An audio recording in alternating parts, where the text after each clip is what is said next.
In the next example, Mrs. Reisenhoover uses a pre-reading activity for her students intentionally.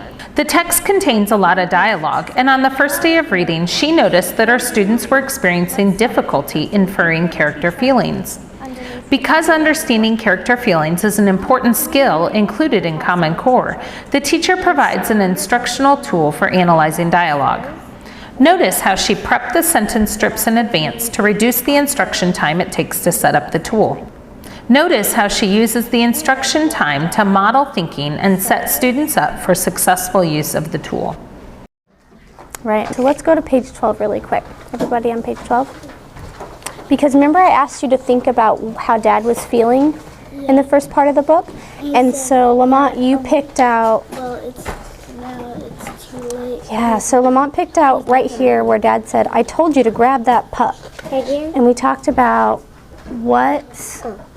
told you to grab that pup. And we talked about what Dad, how he might have been saying that.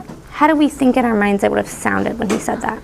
Like mad and angry and yelling. Mad and angry, that's right. So thinking about what Dad said, that told us a little bit about how Dad was feeling. So what we're gonna do today is we are gonna start our T-chart.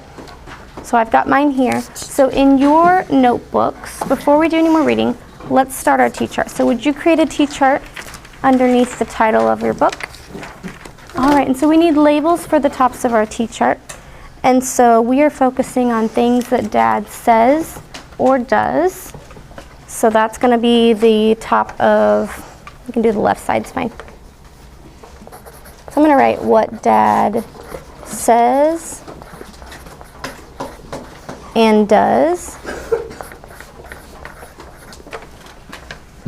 And the other side I'm going to write what that tells us about how he's feeling, so how Dad is feeling.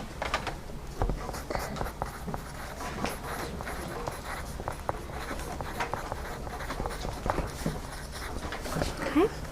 So underneath where what Dad says and does, that column, I'm going to put what we talked about yesterday, what Dad said with, I told you to grab that pup, he said. So I already have that one printed for us today, so if you'll take yours and glue it in as well.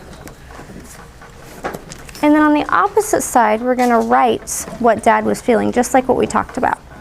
What was it that Dad was feeling? What did we say Dad was feeling whenever he said, I told you to grab that pup? Angry. Angry and mad, okay. So let's add those to the other side right across from it.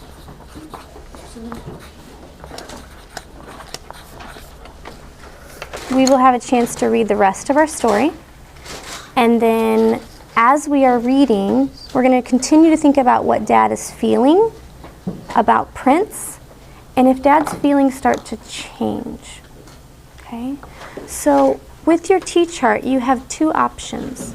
You could choose to stop while you are reading and add some things that Dad says or does and what that tells you about his feelings. Or you can read the rest of the story and when you're finished, come back to your T-chart and add one or two things that Dad says or does that tells you about how he's feeling.